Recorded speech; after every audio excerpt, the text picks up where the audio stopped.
Hello and welcome to the link up. It's certainly good to have you in company with us today. I hope you're safe. I hope that all's well. I hope that you're following the protocols.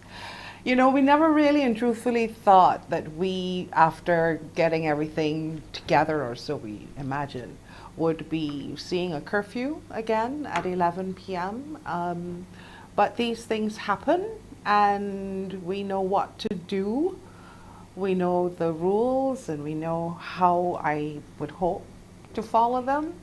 And so we're going to get our act together and make sure that we don't find ourselves in this situation again. I'm the eternal optimist. Today we have an interesting show.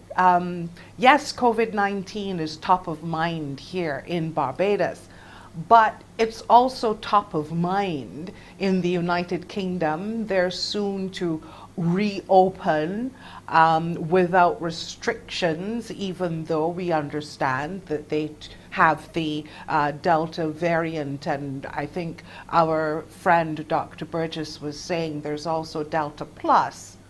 What is that? How are they going to go about this? Well, he's going to join us. Of course, you know, I'm speaking of Dr. Belfield Burgess, and he is an A&E consultant for London Northwest University Healthcare Trust in the UK. And we're going to delve into their battle with the coronavirus. And meanwhile, with South Africa recording an average of about 20,000 cases a day and nursing active cases cumulatively of more than about 10 times that, we link up with Managing Director of the Board of Healthcare Funders of Southern Africa, Dr. Catlego Matuti.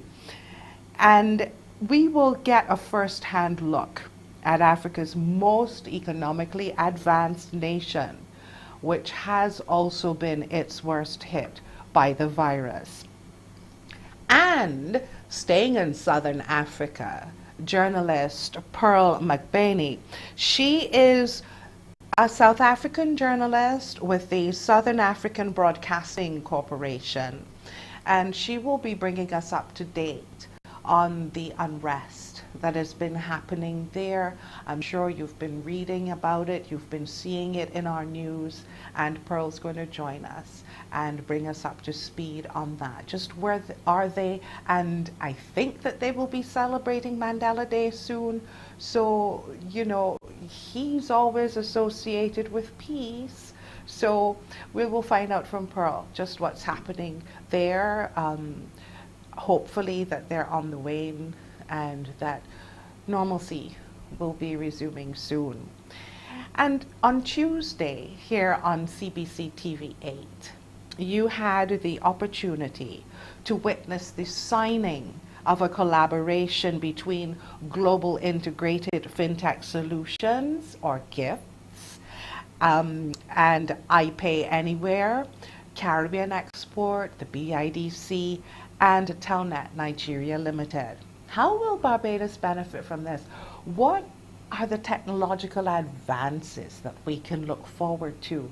And how will it impact both us here in the Caribbean and in the motherland? So we get an opportunity to link up with the founder and executive chairman of GIFTS and IPayAnywhere, Dave Sahadath, and managing director of TelNet Nigeria Limited, Folorunso, Aliu. And it's nice to have them all join us today on a busy, busy Friday.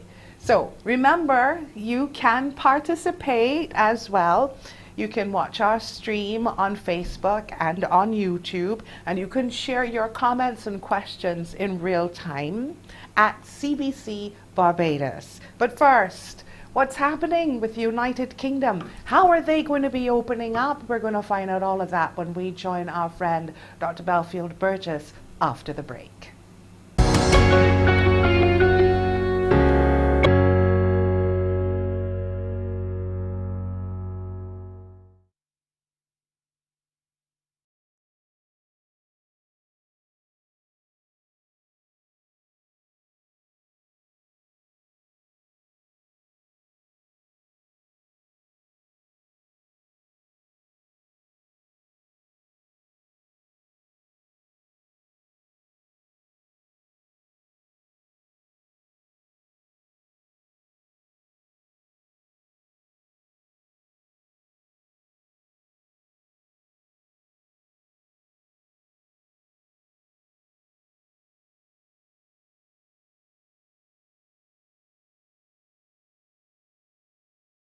Who's here?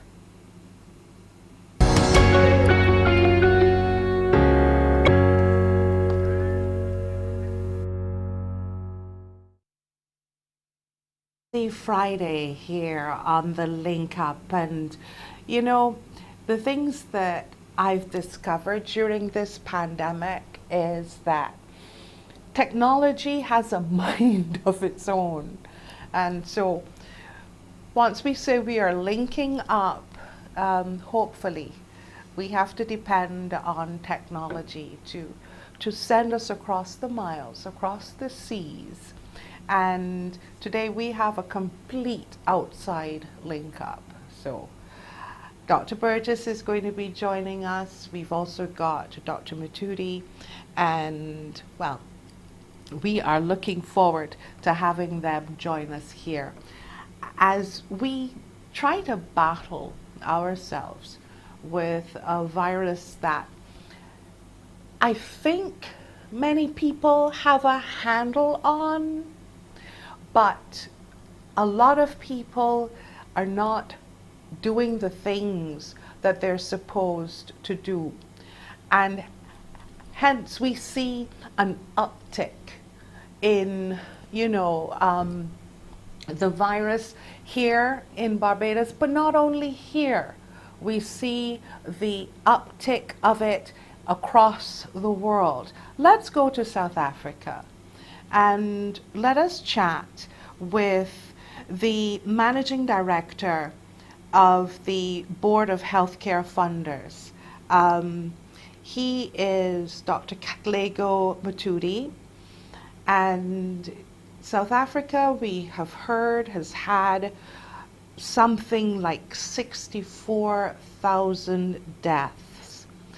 And that is a number that you can't begin to wrap your head around, because you wonder, now that they seem to have had it under control, then once again now they are also going through an uptick. And then in the United Kingdom, we've heard that they are opening up, they are releasing restrictions, and that, with the Delta variant around, yes, they're still going to be releasing those holds, which have kept people hopefully safe, well, most people safe, for something like a year and quite a few months. And we've heard so many stories coming out of the United Kingdom of people just wondering how they're going to do this, how are they going to go about this.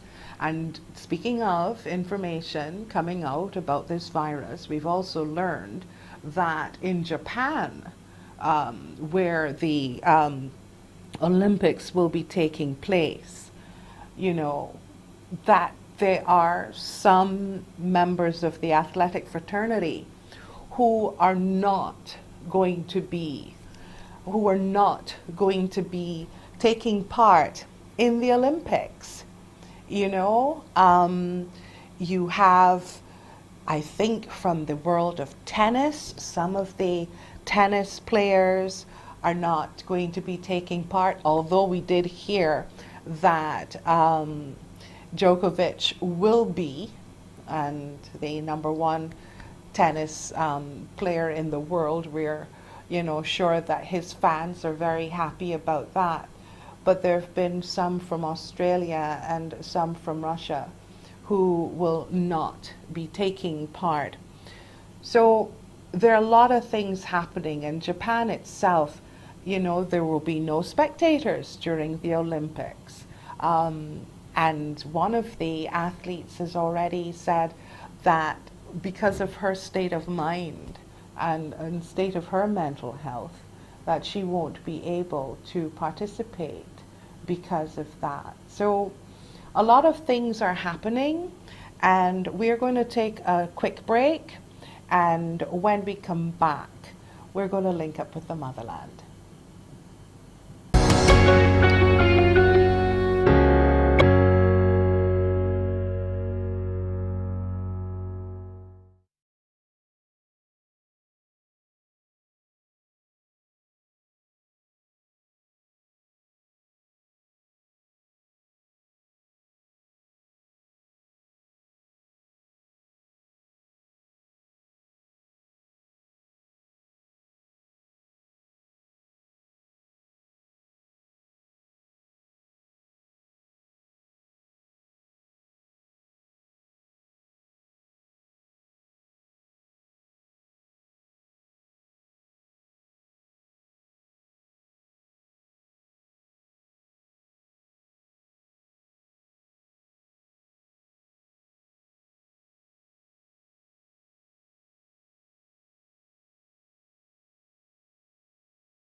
able to link up afar from here in Barbados, and today we get the opportunity to link up with Southern Africa as we chat with Dr. Catlego Matuti. And I certainly hope, sir, no, this is Mr. Aliu that I'm seeing on my screen right now with Mr. Sahadath. So there is Dr. Matuti.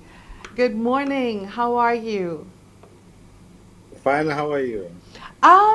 I am, I don't know, quite amazed by how technology has a mind of its own. You're fine and ready, and then all of a sudden it just decides that it's going to say, "Mm-mm, not right now," Yeah, you know. But yeah, yeah. it's great. It's an honor to be able to chat with you. I hope I pronounced your name correctly. Yes, you Katlego were spot on. Matuti. Oh, Yes, good. Catlego Matuti. Katlego. Does it have a Yes. meaning, sir? Yes, it means success. Excellent. So Yeah. speaking you into being. Yes, exactly. I like that. I like that. I'm learning so much as we make these Yeah, connections because some of them have been, I think, the names of the week, the days of the week that you were born, yeah, as well as the yeah, area that you were born, and these are yeah. quite different to how we are named, so we're finding it quite fascinating. I like that success. Yes. Success. So tell us about the Board of Healthcare Funders of Southern Africa. What exactly is that corporation about, and how does it work? The Board of Healthcare Funders is an association for healthcare funders, largely what we call here in South Africa medical aid schemes. In other parts of the Ah, world, they would be called health insurers. And together with those that do the administration and also companies that do manage healthcare. Now, we are a voluntary, not-for-profit organization, and our role is really to coordinate health policy and also perform advisory work on behalf of these organizations. Now, we represent their interests, so we'll do quite a lot of lobbying and advocacy work on their behalf with the legislators and policymakers. And this we do in all the territories that these organizations are based in. your coronavirus journey must have been a frightening one, especially within the health insurance industry, because there's the Mm, uncertainty, there's the unpredictability, and then there are these numbers which keep on growing and seemingly sometimes out of control. What was the first part of that journey of COVID 19 within Southern Africa, and how has it shifted? I know that it is, I think, on the uptick right now in South mm, Africa. So, once again, you're undergoing another wave. So, what has that yeah, journey been like for you all as providers? yeah. You're quite correct in saying that the initial part was the fear and uncertainty. From a health insurance perspective, we were concerned about being overwhelmed by the disease burden because we saw the scary numbers that we read from Europe and from the Americas, and we did not know how it was going to behave once it hit our shore. Um, so we were worried about whether our beneficiaries would have enough cover. Would the schemes or insurance companies have enough financial reserves to be able to shoulder this burden? We saw also the markets tumbling, and a lot of this are, are saved in shares or equity, and we did not know what would happen. Now, for most of the countries we are operating in Southern Africa, we have two-tier health systems. So you will have a distinct state health system, and also a smaller in terms of numbers, privately funded health insurance. Although from a financial viewpoint, you'd find that the monies that are spent in the private sector would be equal to what is spent in state, although for a small number of people. We were worried about there were no pre-treatment protocols. We did not have the necessary regulatory framework that was going to guide us in terms of dealing with this pandemic. So there was a lot of uncertainty, and we watched what was elsewhere in the world in terms of preparing us. So the first thing was to prepare the regulatory framework, and that was the domain of the government. There was a declaration of national disasters in most of the territories. Now, what allowed us to do was to be more agile in terms of implementing certain laws. Imagine it's the same all over the world. When you want to introduce a new law, it will have to go through a very extensive consultation process as a bill, go through cabinet or parliament before it's enacted, and that usually takes years. So in this instance, to be more agile, the Disaster Management Act then allowed us to be able to introduce changes in certain laws and regulations fairly quickly. The government was able to do that. And learning from other countries, there were certain restrictions in terms of movement we'll call lockdown. There were certain things that we did in terms of behavioral aspects, hygienic elements, the wearing of masks, social distancing, etc. One thing that we got right as a country for was those non-pharmaceutical elements of management, which we saw that I think in other areas. I mean, the wearing of masks, for example, was not mandatory in this. In South Africa, from the onset, we embraced it, and to a large extent, it helped in slowing the virus. Now, you've asked about the development. Obviously, there was a lot of learning when we went through the first wave.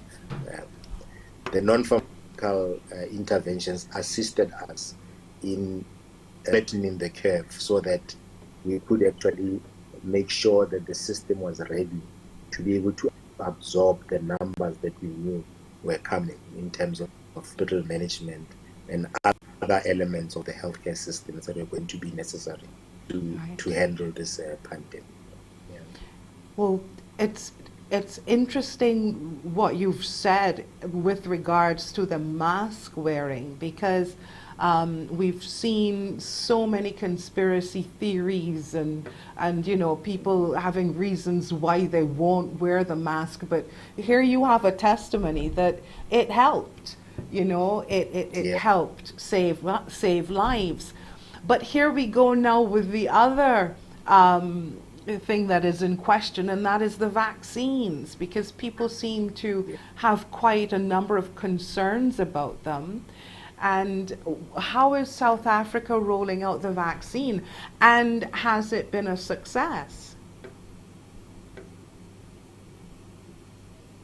So maybe before I go to that directly, introduction of any new concept or idea is often met with skepticism. There'll be a lot of naysayers, and largely it would be born out of fear because we do not know. And interestingly, the elements around management of COVID, a number of them have been in place for other diseases. And I was reminded of the journey that we had, for example, with the HIV. We had similar questions. Where does it come from? Is it from a lab? Was it spread deliberately, etc.? You've had the conspiracy theories. It took us years for people to embrace that the disease is here, it's real, And here are the simple things that need to be done. And you may remember what we used to sing at that time around the ABCs: abstinence, condomize, etc. Be faithful. And it's the same thing with Corona. We say the non-pharmaceutical actually help us, even with the HIV pandemic, the same thing. Then introduction of ARVs, and I would liken that as well to the issues around the vaccine. The first questions were, are they effective? Are they safe? We don't know what long-term they're going to do. And I'm sure you're hearing elements of what people who are against vaccines are saying. Yes. Are they safe? We don't know what's going to happen in 2 years' time. Are they planting devices in our arms, etc.? So the questions that have been there all over the world, we are still dealing with. Our vaccination program started off very slowly.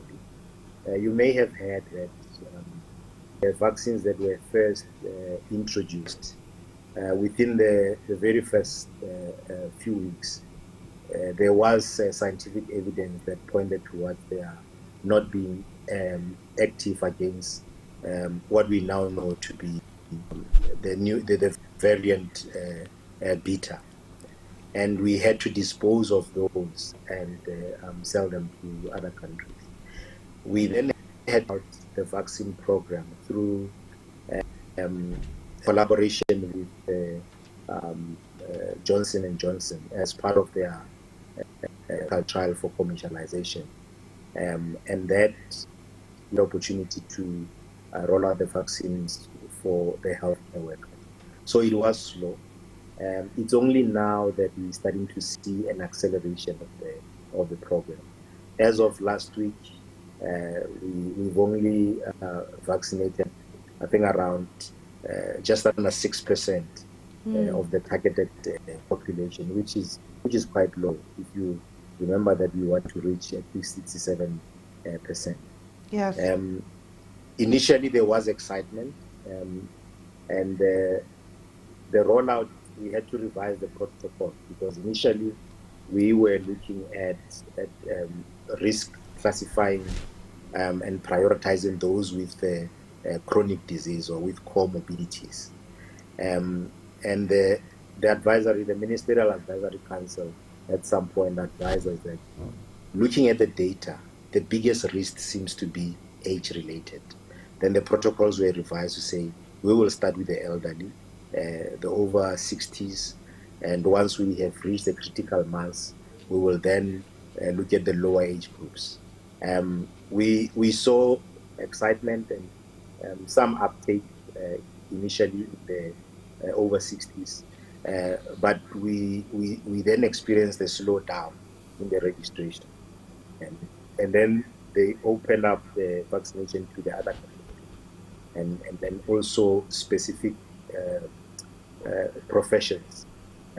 They were looking at assisting the schooling system. So the teachers were up next after the practitioners. And this was done with those between 50 and 59. And now recently we've opened registration for those above from 35 to 49. And here we saw a lot of excitement. We actually saw in the first 2 days more than 1 million people registered in the system to vaccinate. Now, there are possible reasons as to why there was a slow uptake with the older ones. Could be issue with communication or the technical details and requirements for registration, issues around beliefs of what vaccines do, etc. And also just access, because we have quite a large part of our country which is still rural. So all those factors could have contributed to the slow uptake. And also on the vaccine supply side, we could not get as many doses as we would have liked. At the very beginning, we were getting a couple of 100,000 of vaccines weekly, which meant we could not really ramp up and also register the vaccinations. So it's multiple factors that contributed to the slow rollout, but we are that we now seem to be on the right and we need to reach critical mass soon. Right. You said that it was the age group 35 to 39, not, well, within... To 49. Sorry. To 49, sorry. Yes, yeah. Where you're noticing the interest in being vaccinated? Sorry, Yes, because you broke exactly. up a little at that point, so I was just Okay. trying to clarify. Why do you think that is? The interest is there within that age group. I think I would say that there could be a matter of access to information and being able to interpret what is out there with more of an open mind. I think you would know that most of our older population would reside still in the rural areas. Yes. A lot of them would not have access to the same access as we would or the younger have in terms of information. A lot of what we do is also still rooted in tradition, and there could be cultural aspects to these elements of vaccine. Also, the means of communication. Social media is good for the younger people, but when you want to reach the older folk, you still have to resort to the mass media, radio, print media to some extent. And those are sort of falling out of favor. You have many more companies and entities communicating via the more modern form. So it could be a lot of those effects. And then also issues of access. Our kids would have easier access to smartphones. When we say register on this, within 5 minutes they would have done it. The older people, they would need assistance. And then scheduling an appointment, it's not always easy for them transport-wise, because you would find that the vaccination centers that were set up, the initial ones, were more in the urban area. So if you are living in a rural area, it means you have to make specific arrangements to travel to get to vaccine. So it's multiple layers, and I would say information probably the biggest groups. Now, I know that you are a medical doctor, but you specialize, I think your specialization is sports medicine. Yes. But what has it done to you this year that we've just gone through in terms of your medical knowledge and you as a human being? Because yes, you are a doctor, but you are a human being first of all. So what has this year taught you? How has it impacted you? So I think that there are things that were coming up which were fast-tracked when COVID came to us. There's a huge area of technological advancement that I think everybody has been talking about, the fourth industrial revolution, maybe without really understanding what it meant. We were very harshly ushered into this revolution because those technological advancements that were nice to have suddenly became very necessary. And one specific aspect, maybe let me talk about the process of diagnosis. Now, typically when you are ill, you arrange for an appointment and have a face-to-face interaction with a practitioner. Well, they'll take the history, examine you, and then come to a thinking of what the challenge is. Now, we now faced with this pandemic, which doesn't encourage face-to-face engagement, and we encourage to do things remotely. we are able to have a discussion. I mean, we are talking now across many miles away from each other. Um, that is unusual in terms of medical practice, because you would have to augment whatever you hear and ask about by way of physical examination. There are tools that have been designed for remote measurement. You could measure somebody's blood pressure from across the world. They read out to you, or you can link up with them remotely and get the data.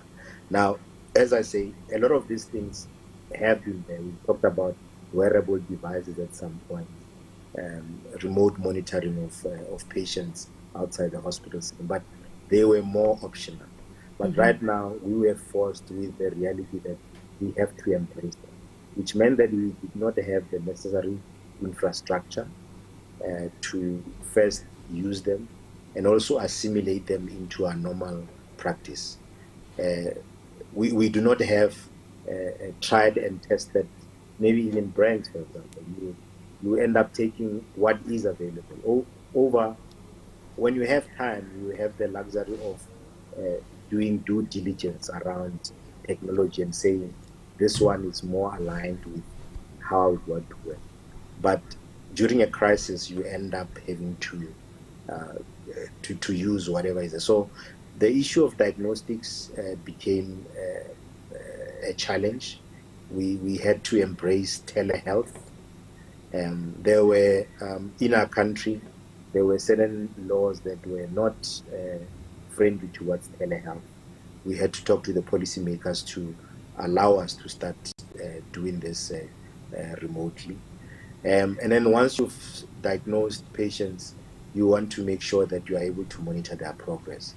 There are Right. devices that do that, and we then had to embrace those as well. Another big challenge with which we had was because of the overwhelming numbers that we saw. Most of our hospitals and clinics were full.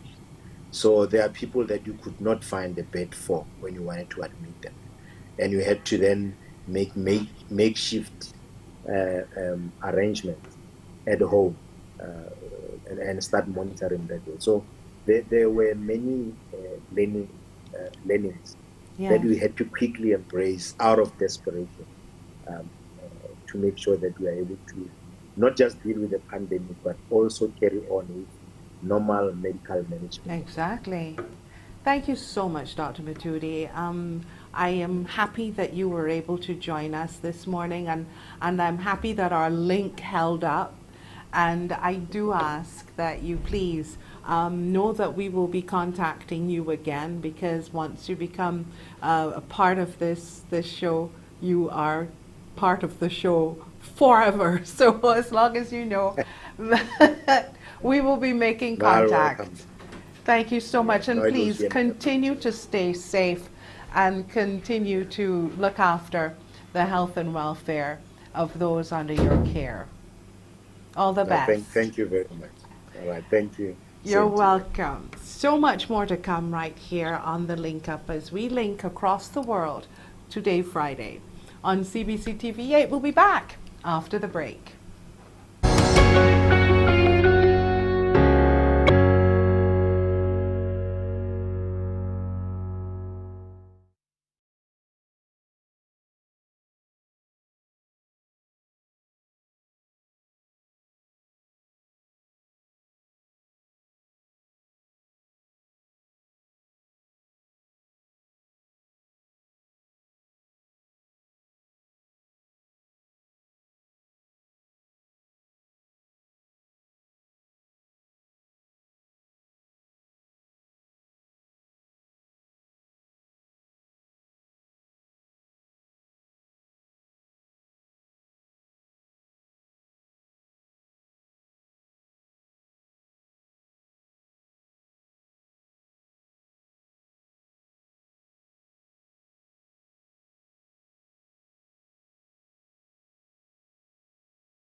Have you had the opportunity to, do your part as we continue to look at ways to help our own right here in Barbados? Remember that our drive-through today is available here at the CBC, where you can bring your personal care items, food items, household supplies, and so on, to help those in need. After Hurricane Elsa, you can drive and drop them off, and we will make sure to get them to the ministry. It's a special relief effort that we're assisting the Ministry of Labour and Social Partnership Relations with for the Barbadians who've been impacted by the passage of Hurricane Elsa. And we can do this, Barbados, because this is who we are. We're good people, we're people of heart. And I know that you will do your best. It's open until 5 today, and it goes through from 8 until 5 tomorrow, Saturday, as well. And all COVID protocols will be observed. This Tuesday past, we witnessed on CBC TV8 the signing of a collaboration which opens Barbados and the Caribbean and Africa up to linkages of a different kind in terms of the advancement of technology, what it can do for us, and we've got some impressive companies behind this, and we certainly know that it is going to be a win-win for everyone. And to find out exactly just what it means to us here in Barbados and what it means for everyone involved, we have Mr. Dave Sahadath, and he is the chairman and founder of let me see, I want to pronounce this correctly, because he's the founder and executive chairman of Global, and I know I practiced it, it's Global Integrated FinTech Solutions, or GIFTS, which is what I'll call it after this. But and also IPayAnywhere. Nice to have you join us today, Dave. And thank you so much. Joining him is Mr. Folorunso Aliu, and Mr. Aliu is the managing director of TelNet Nigeria Limited. Good morning to you, sir. Good morning. It is good to have you join us. So, gentlemen, thank you very much. Tuesday was a big day. I know that you all had been in discussions and in meetings, especially with our Ministry of Foreign Affairs. And I want to know the beginning, because I want to know how the whole idea came about and then what went into it. And then we can talk about your companies and just what they do. So take us back to the beginning with the thought, that there could possibly be this thing called a collaboration. Sure, and good morning once again, Peter, and thank you so much for having us on. So, Peter, it actually began because, of course, we had our company GIFTS, Global Integrated FinTech Solutions at IPayAnywhere, and who was then an old colleague and now part of the team, Mr. Douglas Stewart, who's now domiciled in Barbados, lived in Nigeria for several years. Doug, then approached me and said, listen, I believe that you have a great suite of technologies. Would you like to get into the Nigerian market? I said, of course, we know no one there. How would this even come about? Well, apparently, Doug was in touch, from his years of living in Nigeria with a gentleman by the name of Chris Atta, who was actually born of a Barbadian mother, but he was actually born in Nigeria. His dad was a former governor of a state in Nigeria, and his parents met in London, where they were both studied, and so Doug and Stuart, he actually created the introduction, and then he said, in so doing, he said, well, I believe we have the perfect company that I would like you to speak to. And thus was the genesis of the very first conversation. I was very impressed with our very first meeting with Mr. Aliu and Mr. Oko and team, because one of the things that came across to me was the fact that this was a high quality company, that they believe in, they actually shared the same types of goals, and not only that, but the same type of ethos that we did, and also our core values were very much aligned. And from day one, I remember Mr. Aliu placing it to me, if you are a company, or saying to me, a company that's just interested in just making fast money and not caring about anything else, we are not the partner for you. But if you're truly interested in a collaborative partnership that will redound to our mutual success for many years to come, then I think that we are there. So from the early conversations, it went on, and I'll let Mr. Aliu speak some more on that. But what actually happened there, from the beginning, is that it was clear that there were natural synergies that existed between the two companies, and from day one, we felt very comfortable that potentially we had a great partner. And I don't know if Mr. Aliu wants to join any further, but it was actually the genesis, because who would think, right, that there would be a governor of Nigeria married to a Barbadian woman, and his son then created the link, into TelNet. And believe it or not, his sibling, his sister, was actually born in Barbados. Wow. So interesting, yeah. Yeah. Quite interesting. It never ceases to amaze me, when we say that there are Barbadians everywhere. That is so true. It is so nice to have you with us, Mr. Aliu, and thank you very much for taking the time. Thank you. It's a pleasure to be here. Please tell us about think, TelNet and yourself. Okay. My name is Folorunso Aliu, but please feel free to call me FLS. It's a lot easier for everyone. FLS. FLS. Oh, yeah. Fantastic. Okay. It's easier for everyone. Yeah. It's actually a pleasure. Before I start, please, would you allow me say that our hearts are with our brothers and sisters in Barbados affected by Hurricane Elsa. Thank you. We are praying along with you, and our hearts are with you. It's really a horrible thing to happen to our brothers and sisters, and we're praying along with you. Thank you. It's quite instructive that our relationship is starting around this time. TelNet's mission is actually to be an organization that reaches out beyond its space and its time. So in terms of space, this is reaching out across the African continent to our brothers and sisters across the Atlantic. And in terms of time, we are probably Nigeria's oldest ICT company. We've been here for over 35 years. And that is saying something in an environment where there's a lot of flux. And that goes to the core of what the company stands for. Mm-hmm. First, we believe that the black man can achieve anything he puts his mind to.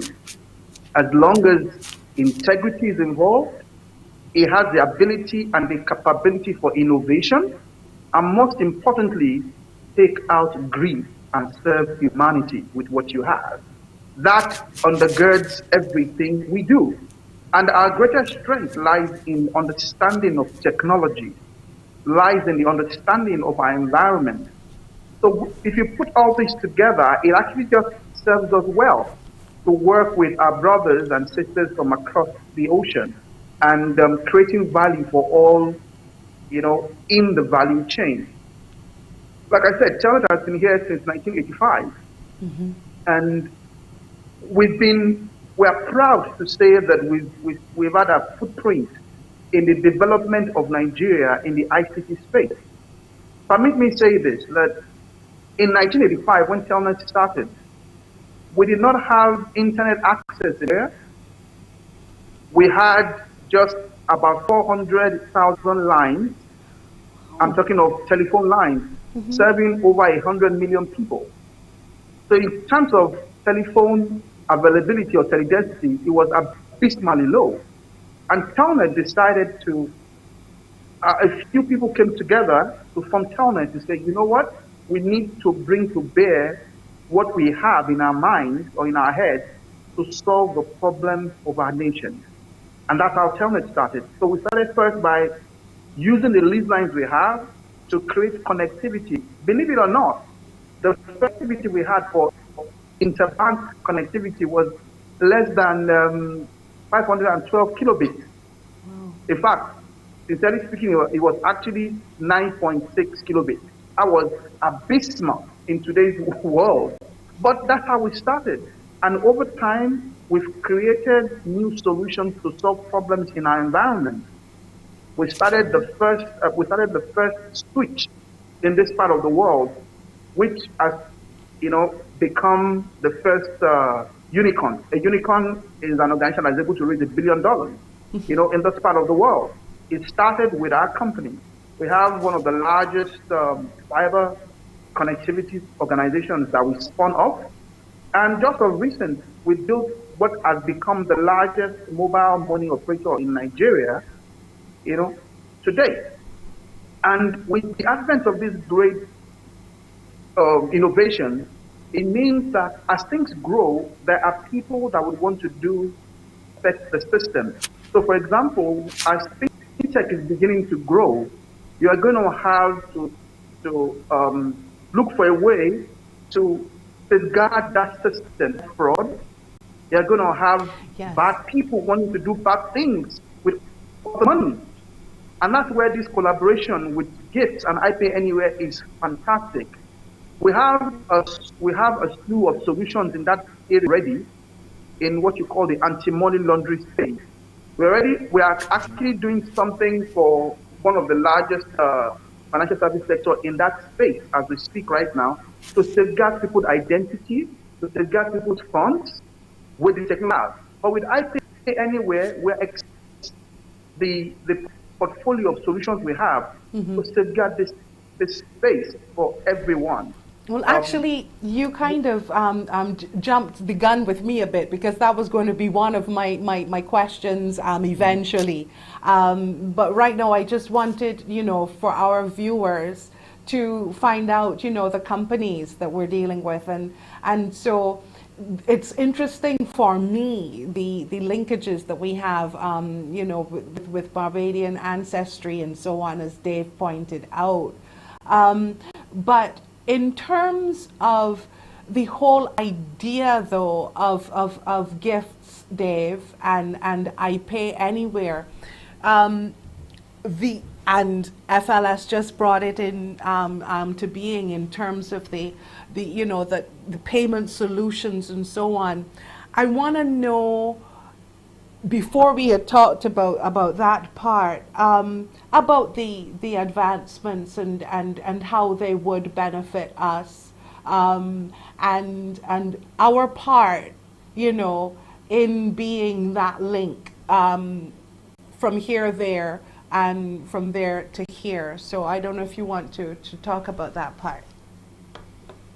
Sure, Peter. Great question.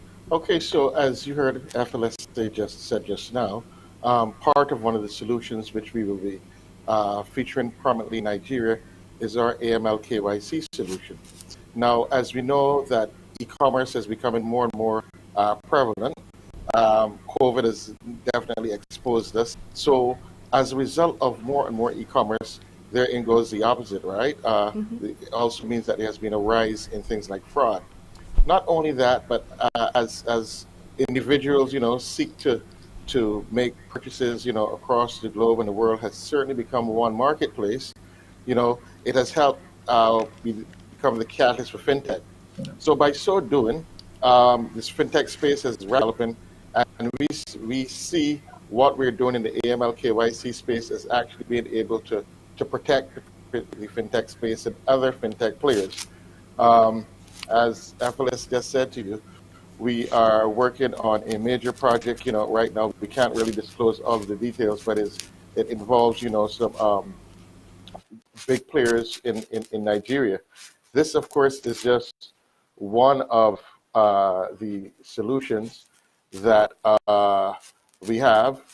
And, there are several others that we are seeking to, that we'll be introducing into the Nigerian market. And of course, TelNet themselves, with all of their innovative solutions and technologies, we are also seeking to bring some of their technologies back into Barbados and the Caribbean and beyond.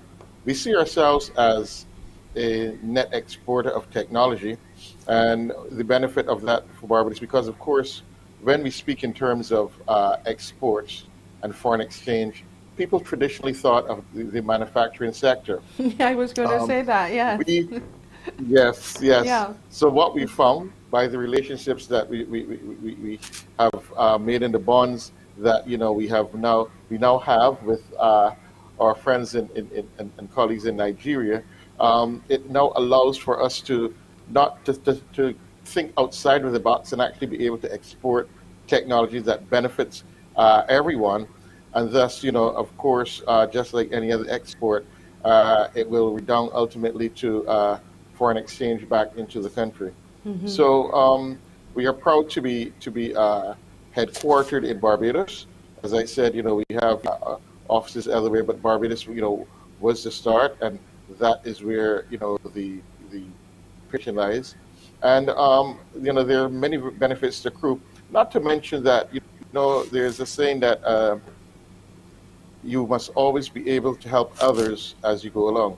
So our intention is to, as we gain from this experience in working across Africa, to be able to help other Caribbean entrepreneurs also on their journey, all right, so that they can go beyond their borders. Because what I found is far too many people think on either a local or a regional level, and it has always been our perspective, the name of our company, G Global, Mm-hmm. and also, IPayAnywhere, the actual formal name of the company is IPayAnywhere Global. So it has always been a global perspective. That has always been our focus. And as such, how does it benefit us? It will benefit because we are opening the door for others to follow. And anything that we are able to do within those markets, we do. I must say that I have to commend the Ministry of Foreign Affairs in Barbados and certainly the government for the vision of actually going beyond and seeking to recreate these ancestral linkages. As a matter of fact, if most Barbadians were to do some type of DNA testing, they will realize that a lot of their ancestral roots actually lie right there between Nigeria and Ghana. I certainly did a test and was pleasantly surprised to find that out for myself that that is where some of my ancestral roots are right there in Nigeria. So we see ourselves as being able to assist others, being able to open up doors for other Barbadian companies, and also by joining forces with TelNet, it is a true collaboration because we have also been able to benefit from their years of experience, from understanding their approach, to the market. So it has not been one-sided, but we have benefited tremendously over the last few months of collaboration with them, which has led to this point. But back to that, my original point, Peter, as I was saying about the government. By so doing, because a lot of this was enabled by the Ministry of Foreign Affairs as well, because as you know, Barbados is opening up a high commission in Ghana, and we through that high commission, they have really been proactive in terms of promoting Barbadian businesses. I think you probably had as a guest on your show, John Phil Phillips, who is actually the business attaché, commercial attaché to West Africa. So I really have to applaud the government and give them kudos for such a forward-thinking approach and bringing it into focus that the world is one marketplace, and we certainly embrace the philosophy of Pan-Africanism. Right. I know that FLS has spoken. I've read some of his information and so online, and I know that he's talked about digital transformation and the advancement of it, not only internally but also globally, as you've just mentioned. But I wonder, in terms of cost effectiveness, because you hear the word technology and digital technology, you immediately think of, you know, millions and so on of dollars. So you wonder how cost effective will this be, and by that then will countries be, you know, attracted to it in a big. So I don't know, FLS, if you'd like to take that Thank question. you very much. Yes, please. I think those of us in technology have given technology a bad rap because, like you said, when the average person hears technology, all they hear is big box. However, I think we should position this a little bit differently. Technology helps you to increase your revenue. It helps you to increase the pie. You asked the question earlier. If we were all exporting just a total of $2 million to Africa before now, and all of a sudden we're able to export $25 million to Africa, we've increased the pie. You know, so if you take a percentage of that, then you realize that it's not as you have gotten net value. So technology helps you to increase revenue.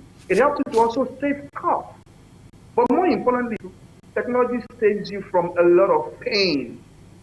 So if we come together like we're doing with IPayAnywhere and Gates right now, we're actually looking at the pain points and solving the problems that people would eventually would have to throw a lot of money at later if they don't solve the problem. For a man who has lost all his earnings, you realize that if you ask him to pay some form of insurance upfront, it's actually a lot better than losing all your earnings. So we need to position the technology in a way that is cost effective, but more importantly, looking at price points that give more value to the customers than just trying to just make money at all costs. And that's what the relationship government and IPayAnywhere and Gates is bringing to the table. We are looking at the real problems and having the right price point to ensure that we give more value to the customers as we go along. Okay. Well, we're going to take a quick break. We're going to keep If I you must both just jump here. in. Yeah, sure, Dave. Go ahead. I just wanted to say also the taglines for the company. First of all, our mantra is we provide scalable fintech solutions across the value chain, meaning that there's no Scalable. organization. Scale tech solutions across the value chain. And of course, in the area of payments, our mantra has always been electronic payment solutions for everyone. Okay. That All says it right. all.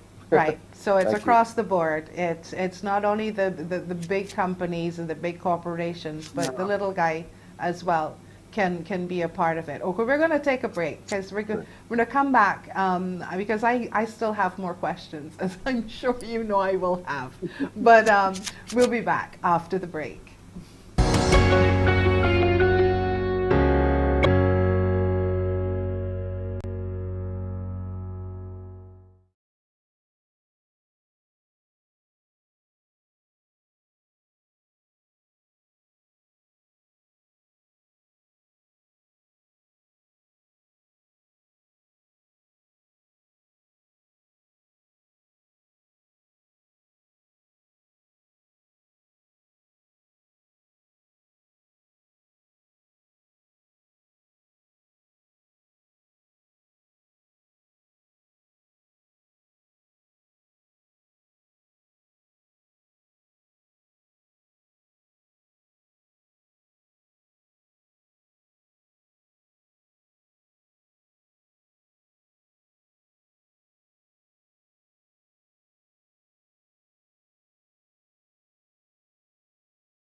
we're chatting with Dave Sahadath and also, no, he said to call him FLS, so I will do that, Mr. Aliu from TelNet, and Dave, of course, from Gifts. And this is all about the collaboration that was recently signed here. And it opens up so many opportunities for us all, and we're finding out about those opportunities today. Now, FLS, when you mention pain-free technology, or technology is pain-free, I chuckled. And I do apologize if you heard me chuckle out loud, but because of the challenges we've been having this morning, they're certainly not pain-free on my side, because you know the stress is real. But in terms of the collaboration, that sent my mind in another direction, because obviously you will be starting with various entities who will not be on the same level, who technologically will not be on the same page. And I'm wondering, how are you all going to be working towards getting everybody on the same level, so that then you can move off together on the same page? Okay, thank you very much for that question. So the best way to start is to use technology as a platform. Technology can be used in two major ways, as a platform or as a product.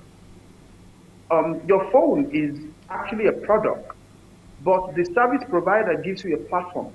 So the way to reach the larger base is to use it as a platform. And that's where we're starting from. So right now, when we deploy the solution, the AML solution and the CAT services, we start from the service provider end. So that goes to the core of everything. And from there, we work towards the users on a one-on-one basis. But once it is done in the core or in the platform, it's a lot easier to get across to the users for daily use. But of course, technology in itself is useless without proper communication. In fact, more often than not, if the communication is not well done, you end up creating more problems or creating more challenges than the problem you're trying to solve. So it's a whole package from the core or the platform, which allows us to reach a lot more people, coupled with the right communication to ensure that adoption, maintenance, and utilization are all properly packaged so that the customers end up using them properly. What we found in our years of experience is that technology in itself is like water. You can drink it to quench your thirst, or you can swim in it if you don't know how to swim and drown. So more often than not, it's about approaching it the right way and giving the right sets of communication. It gives you what you take out of it. I don't know if I've answered the question. Yeah, yes, you have, in a certain sense, but I think Dave wanted to come in as well on that particular one. No, I was just concurring in terms okay. of what FLS was saying, that yes, understanding that it starts with a platform, and the platform then is what enables us to serve people and organizations. Whether it was person to person, or whether it was person to government, or whatever it was in terms of person to business, it all starts with a platform. So, I was just concurring exactly with what he was saying.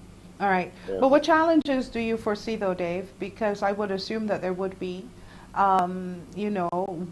with first of all, it would be information and understanding of the whole process, but also I would imagine that there'd also be the challenge of people within the actual information technology business who might consider themselves rivals, who might be having platforms of similar types, who might have difficulty understanding this. What challenges do you foresee? You're speaking about, I have to speak for actives. First, in terms of what we would see locally or regionally, and then what we would see otherwise. Now, actually, the challenge as such in Nigeria is probably not as big. In fact, it's not as big as perhaps what we might face in the region, and let me explain what I mean by that.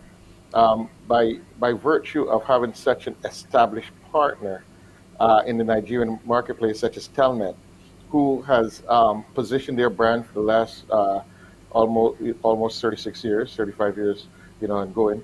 All right, they have built quite a reputation for themselves. So it is actually we are able to write on their credibility, if we would, with respect to dealing with governments and with the government, with the private sector, etc. Because they're known for quality service. They understand the culture, they understand the people, they understand the market. So from that, no challenges there. Now, the way that our platform is built, for example, our IPayAnywhere platform, it is omni-channel, and how that operates, so we can Okay, Dave, before people's eyes glaze over, omni-channel. I know what you mean, but for those who might not, omni-channel means. Okay, so in other words, I'll put it in simple form, right? Thank you. That we have the ability to integrate into any type of payment system, right? So we serve all of the channels, whether it is by virtue of debit card, credit card, mobile money, as it is known across Africa, whether it is some form of what we are calling these days, some of the more form of bit-like currencies, etc.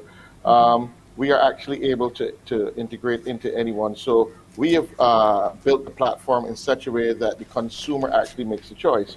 So we have no argument in terms of for any entrepreneur, anyone that has built a mobile wallet, for example, we are actually able to integrate into that system. Not sure. We are currently doing the same with a very well-known brand in Barbados, and you'll be hearing about that shortly in terms of what we are creating with them and for them, and then actually by way of integrating some of the local card payments into that ecosystem. So by omnichannel we mean we just put the power of choice into the consumer's hands and allowing the consumer to choose whatever channel that they want to transact business. I think that's the easy way to put it. But yeah, simplicity is the key. And instead of driving a particular brand or a particular form of payment, let the consumer decide.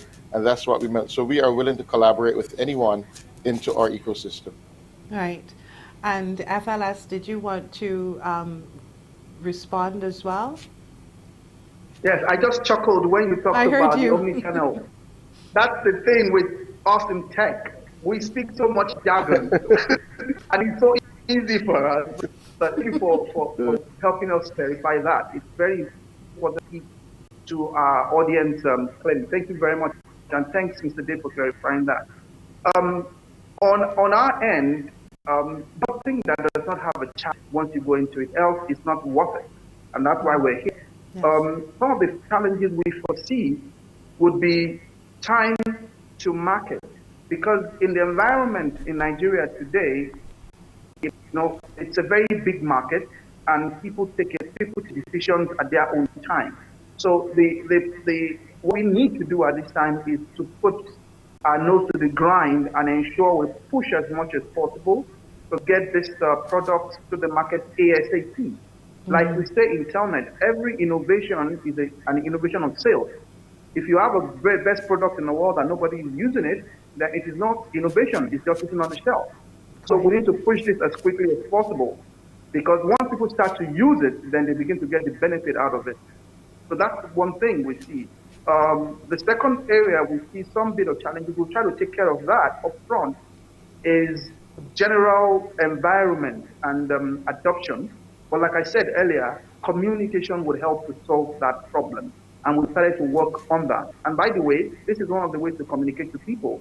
We're spreading this to the whole world. So there is a base to start, and we continue on this journey. In terms of understanding ourselves, I think there is a better bond between us, because we've tried to solve a lot of the problems even before we put pen to paper. But there's a lot of understanding, and what we say is, more often than not, the ink or the pen you use is not as good as the people you are signing with. So once we understand ourselves better, we can solve a lot of problems together. So we're not afraid of the challenges. We've done this over and over and over again. We are very selective in our choice of partners, and this has helped us a lot tremendously in the growth. So we're confident we've chosen and we've partnered with the right people of integrity, of deep technology understanding, and who are open to value creation. And that's what we ask for. Every other problem along the way, we are more than able to deal with. Thank you. Right. Dave, I noticed that Caribbean Export and BIDC are also on board. So we are looking at trade in all of its manifestations. You know, it's not just the digital one, but there's the capacity for trade. And then I can also see the benefits then of having IPayAnywhere on board, because it means that, you know, that whole financial transaction is all taken care of using your platform. But I noticed Caribbean Export and BIDC are also there. Yes, as a matter of fact, once there was an outreach made, on our behalf to Caribbean Export and Development Agency, and they understood, both them and BIDC said, it seems like what it is that we are accomplishing through this partnership with TelNet, it falls directly under their mantra and under their operating guidelines. And so they were happy to be able, to support, because it certainly fits, within their mandate. So it actually fits the mandate for both organizations, and thus, they were able to come, on board and certainly be, sponsors of this great event that we had on Tuesday. I noticed in the event that the phrase cross-border digital trade was mentioned, and one of the things that sparked for me in terms of thought was that we're no longer talking about borders in terms of roads and highways and bridges and rivers and lakes, but here we are, we're talking about cross borders, like across an Atlantic Ocean, from a continent to a country to an archipelago. So it really and truthfully, the mind and the eyes can glaze over when you think of the opportunities that are there. But it can also glaze over from what you might see as, if we have difficulty dealing with people from a telephone to telephone or airplane to airplane, imagine now this particular cross-border highway that we're talking about. So I'm glad that we managed to talk about that earlier. But then I also then imagined we are all now dealing with a pandemic which has impacted countries worldwide. And I wonder what allowances have been made for this pandemic. How have you all factored in the coronavirus and all that entails? And I'm going to ask you all that question when we come back from our break.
joining us today on the Link Up. We have Mr. Dave Sahadath and also FLS Aliu, and they are part of the collaboration with Barbados and Africa, and it's an amazing opportunity for us all.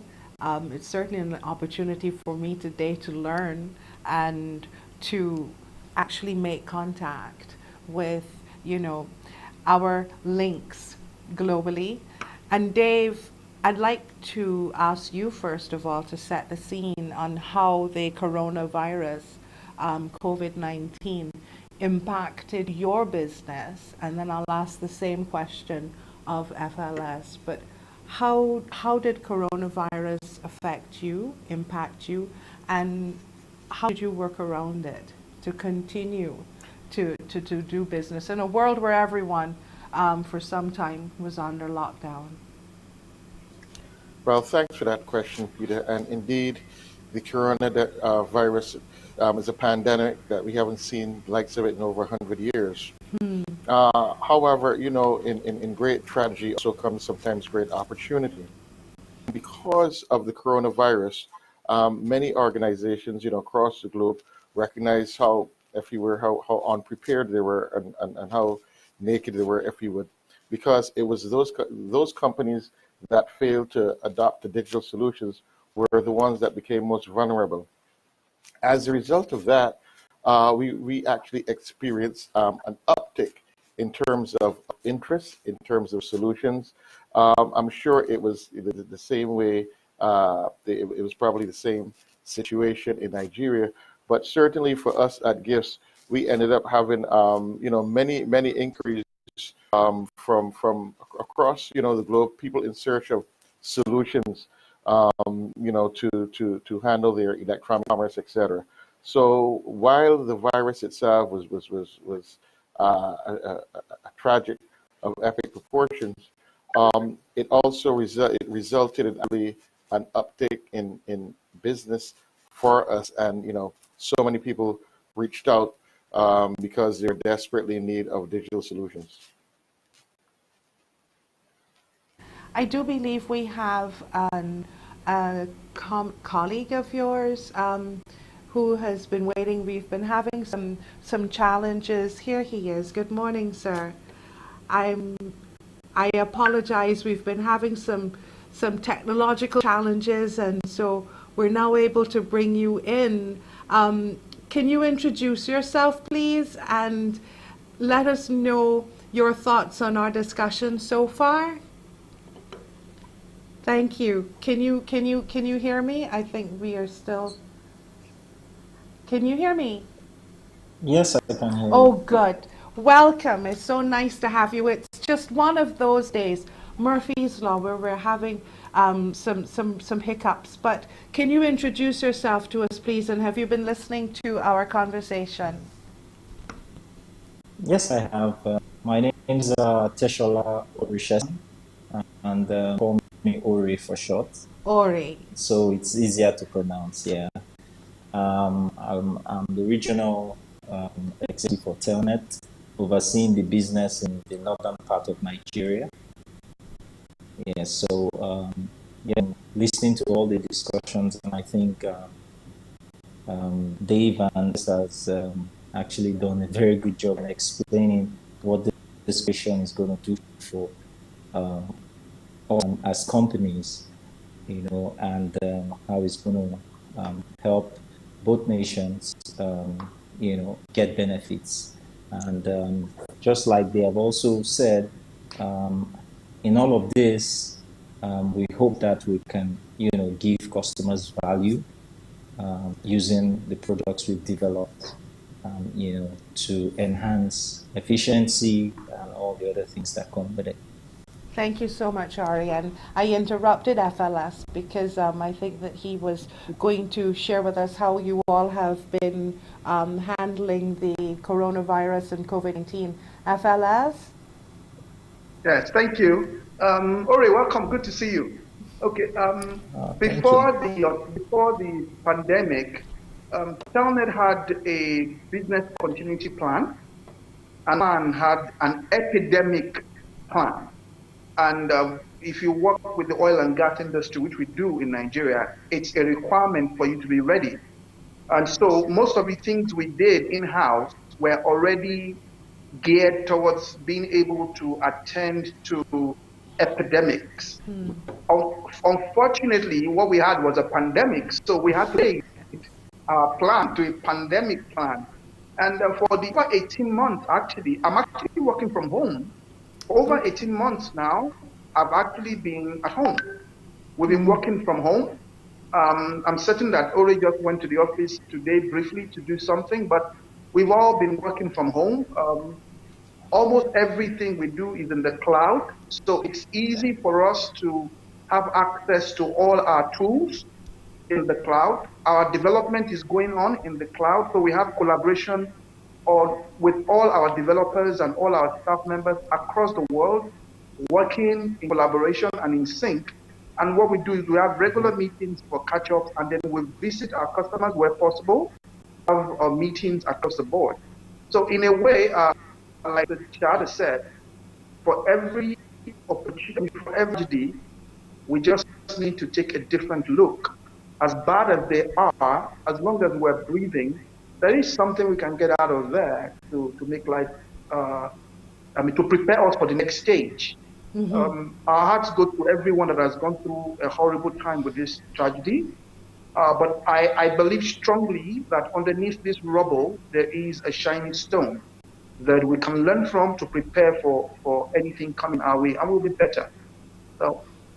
Yes, COVID-19 has certainly brought some of us kicking and screaming into the world of technology, but it has certainly opened the doors for so much innovation and, utilize what you had before and then also making it better. But you might have learned that I have a really silly sense of humor sometimes. And whenever you all introduce that cloud, I can wonder whatever happens if that cloud rains. All of that information and everything that the cloud contains, what will ever happen if it rained? Well, the beauty of it is, the beauty of the cloud is it has an n raised to power n number of backups to ensure that if anything happens anywhere, you are able to get back up. That's the beauty of the cloud, actually. In fact, the reality is we actually have a lot of rain going on in the cloud on a daily basis. But you would never be aware of it as a user, because as it's raining in one area, the cloud is being moved in another area to another area seamlessly, so that you don't have as a user. So it's actually raining in the cloud. You're just not noticing. Thank goodness. I just learned something. Thank you so much for teaching me that.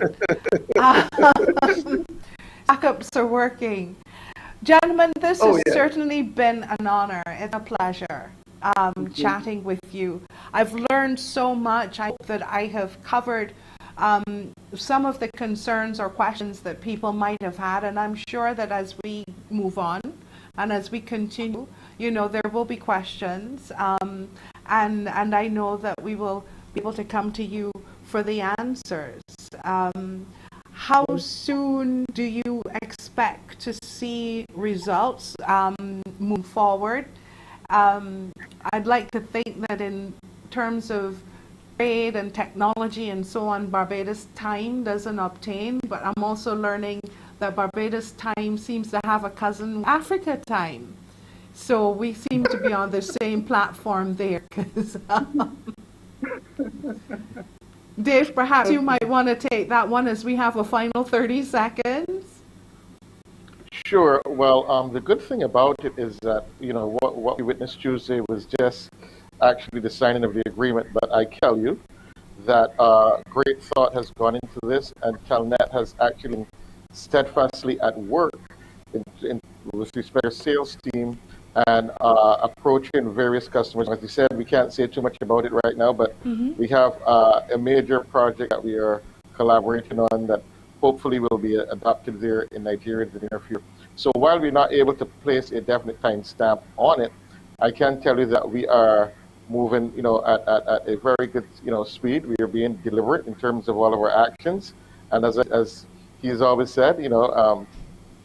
Aliu has always said, this is not, a sprint, but we are here for the long haul. It's a marathon. Absolutely. Thank you so much, gentlemen. Continue to stay safe, and we wish you all the best. Thank you so much, Peter. You're welcome. Thank you so much for having us. I would like to invite you to the motherland sometime soon. Sometime soon, definitely, definitely. I have lots of places to visit now, but thank you for the invitation. Coming up next on you. Thank you. Take have a wonderful care. day, Peter. Thank you. Thank you very much Bye-bye. to you all. And coming up next on the Link Up, we take an opportunity to travel over to South Africa once again and chat with our sister journalists there after the break.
It's been a busy day here on Link Up, for all of the challenges that we've had. I don't think that we've had the actual challenge of, that our sister journalist in South Africa has to face.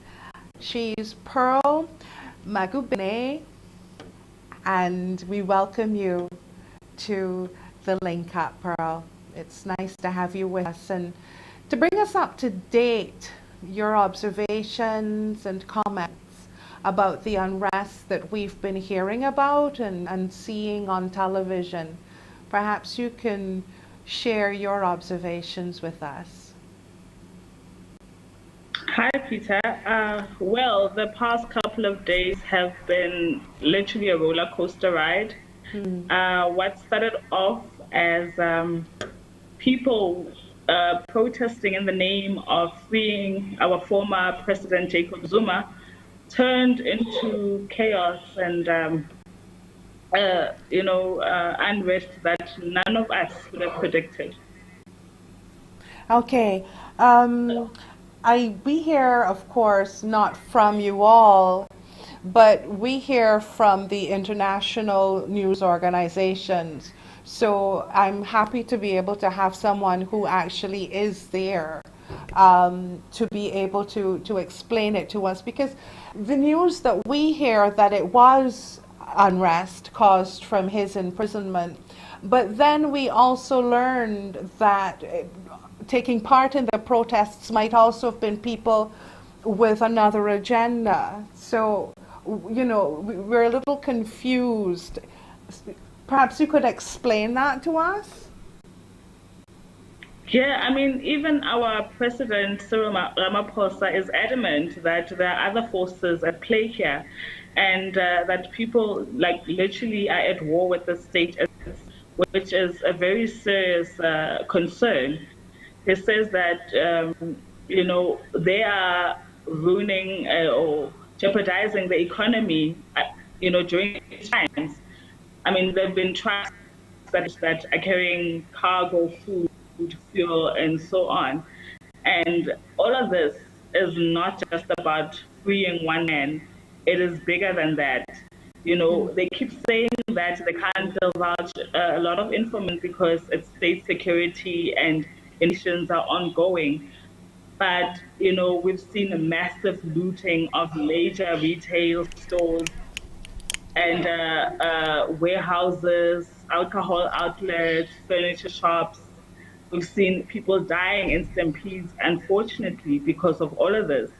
So, what must have been, the government says, a carefully planned plan, and there are masterminds behind this, and they're looking into it.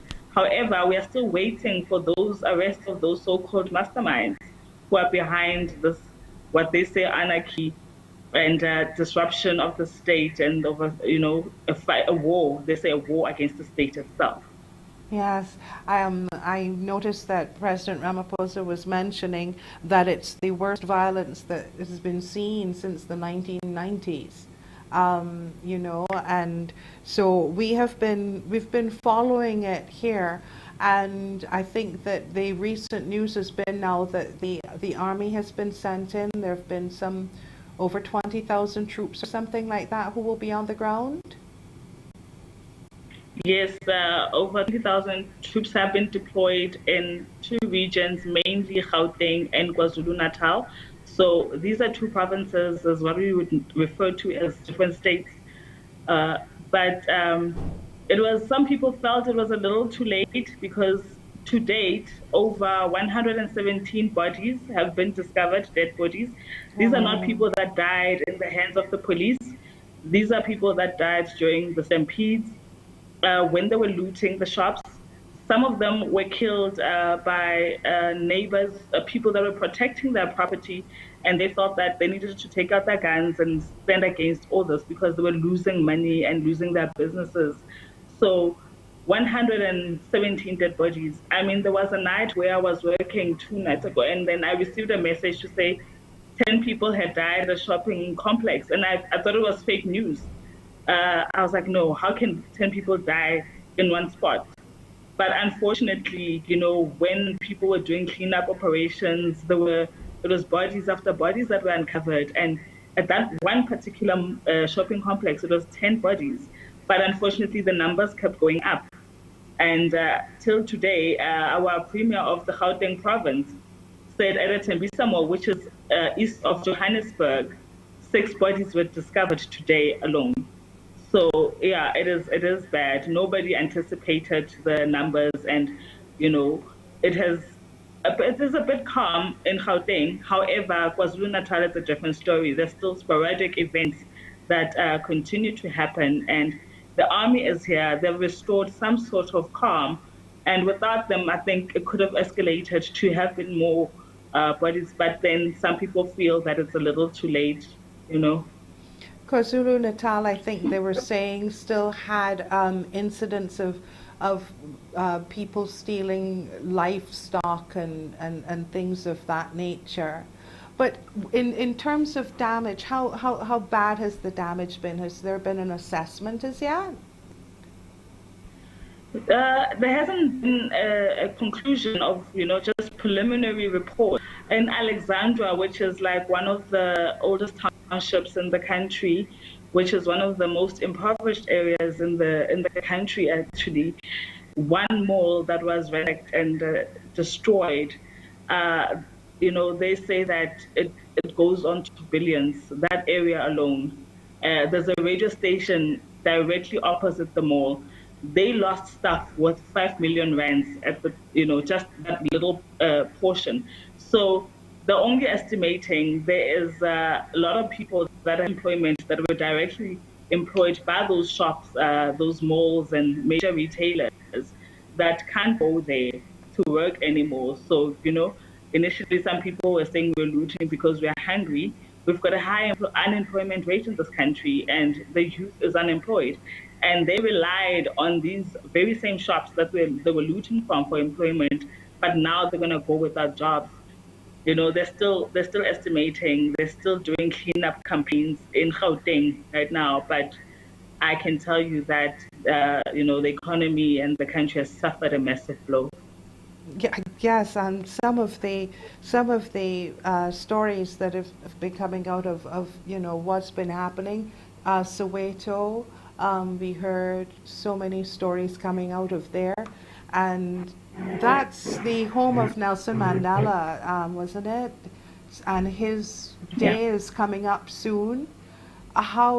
What sort of plans will be put in place for celebrating Mandela Day amidst all of this? Peter, actually, earlier on today, I visited Vilakazi Street in Soweto, where the Nelson Mandela Museum is, and that area was untouched. However, there was a healthcare center there, just a few meters, not kilometers, a few meters of the Nelson Mandela Museum that was looted, and they took equipment, dental equipment, x-ray machines, and medication. And they had to close their business. And they say that they service a lot of people here in the area. I mean, that area alone is a major tourist hotspot. But unfortunately, that business has been, sabotaged, and they can't work. They can't service the people that are in need of help. And now more than ever with this pandemic. So it is quite heartbreaking. There are some people that are starting campaigns for the day itself, collecting food parcels on social media. If you want to lend a hand, let us gather together so-called essentials and food, so we can distribute to the so-called hotspots and the communities that have been hit the hardest. But you know what, it will be celebrated in a very somber way. It's a pandemonium that we could not foresee. Nobody predicted this. And yeah, I don't know if it's a selling of Nelson Mandela or what in 2 days' time, how we're going to do it. But there are some people that are, collecting food aid, and they're going to have to distribute accordingly at the hotspots in Gauteng and KwaZulu-Natal. I can hear your pain though, Pearl. I know that we are seen as the ones who share the information and make sure that everyone's informed and kept up to date. But I always like to say that behind the career there's a person. And you are a South African, and a proud one, I'm sure. What has this done to Pearl, the human being, as opposed to Pearl, the journalist? You know what? I find talking about that when we were in a group and we were talking about cancelling, referring to the dead bodies themselves. And I'm like, but they're not numbers. They are human beings. Somewhere in the country, somebody's mourning. Somebody's not going to come back home. They went in there to get a packet of meat and other appliances, electronic appliances, and it seemed fun and everybody was looting. But you know what, when you think about how many families have lost loved ones, people are not going to come back. They have to arrange funerals, and that is heartbreaking, And just to see our country that, so much has gone into building South Africa, so much has gone into unity and the so-called Rainbow Nation and us being together and working hard. It is so sad to see that so many people will be unemployed, and so many small businesses and small black businesses in township and very poor communities where somebody wanted to do a startup. That is heartbreaking, that people invested money into starting up their businesses, but somebody decided that they're going to come loot or burn down their small business, and now they literally have nothing left.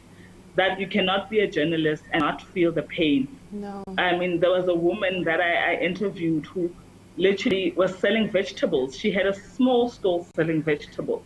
She opened up the little garage door, and when she saw the damage, quickly shut down and said, "Oh no, I can't even clean." I had to interview her, and then she said, "No, I need to go home." And I felt that I can't be insensitive and push for that soundbite or that video clip. Yeah. I let her because I understood her pain. I was sad to see that this is no longer one man being freed from jail, but people are going. There is a whole food panic situation now. Yesterday I went to 4 different garages to try and get bread for my kids. And eventually I got a loaf. But today, people are saying that they're struggling to find bread, they're struggling to find milk because these trucks that were torched in the major freeways and major roads delivering these essentials could not make it. So, yeah, there's now that whole panic. I'm also panicking for my own. And I was even making a journey to start learning and Googling how to bake bread My because goodness. it is that bad. Well, And we just had with the cleanup operations, things are going to get easier. my heart goes out to you because I know that you're now, as you said, this is all happening in the midst of a pandemic. And you know, you think that you're overcoming one thing, and then here is something else. Is there any way that the world community can help? Have links and so on been put out? Do you know that we can assist from our side? Well, I know that doing separate things, there isn't really unity. It's like everybody that has an organization makes their call, but the best bet would, through social media or with major government or even broadcasting stations like us with the SABC, and just to out. I mean, now the world is connected, so media shop and but right now there is a major drive to try and make sure that there is food to the don't have food right now. So with the cleanup operations, there are people that are donating building materials so that those that have the infrastructure that was damaged, they can rebuild for free. And yeah, it's different. But I think the best way would be to link up with like SABC online. Networks for now, and then hopefully that we could link you up with all these organizations that are on the ground helping out. Okay, thank you so much, Pearl. It really was a pleasure. I know that you're doing this, with really late notice to try and keep us up to date with what's happening there. And we hope that you continue to be safe, you and your family. And I certainly hope that, word gets out there that we can assist and that we go through the channels and the cleanup begins. And it's not going to be easy, but know that we're thinking of you from this side of the Atlantic. All of the best. Thank you, Peter. And we will keep in touch. I have your number now, so don't worry. You're going to be hearing from me. You take care. Definitely. Not a problem. Thank you. You stay safe. Okay, What a Friday. What a Friday this has been. And we're going to take a quick break and come back.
what a Friday this has been. We had the early challenges of technology, but then it kind of sorted itself out, and I'm so happy that we were able to make those linkages across the ocean and connect with our friends in Africa. I'm sorry we could not connect with our friend in the United Kingdom, but we definitely will look forward to connecting with him again. Just to let you know, lots of things happening on CBC TV 8 here at the CBC. Don't forget the drive and drop. You can come and drive through and drop off your things for the Barbadians who are impacted by Elsa.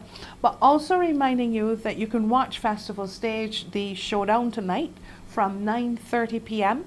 Festival Stage meets the Soca Showdown. Tune into TV8, Facebook, or YouTube, and you can party respectfully in the Zoom. I watch you. So yeah, party respectfully. It'll be on social media platforms as well, 9 to 11 p.m. Festival Stage Showdown with Admiral, Cassandra, Mikey Mix, and the special guests, sound engineer Andrew Denny. It's the second preliminary for Soca, and they have music, your artists, and your voting starts again tonight, so you can tune in and enjoy. I will definitely be watching.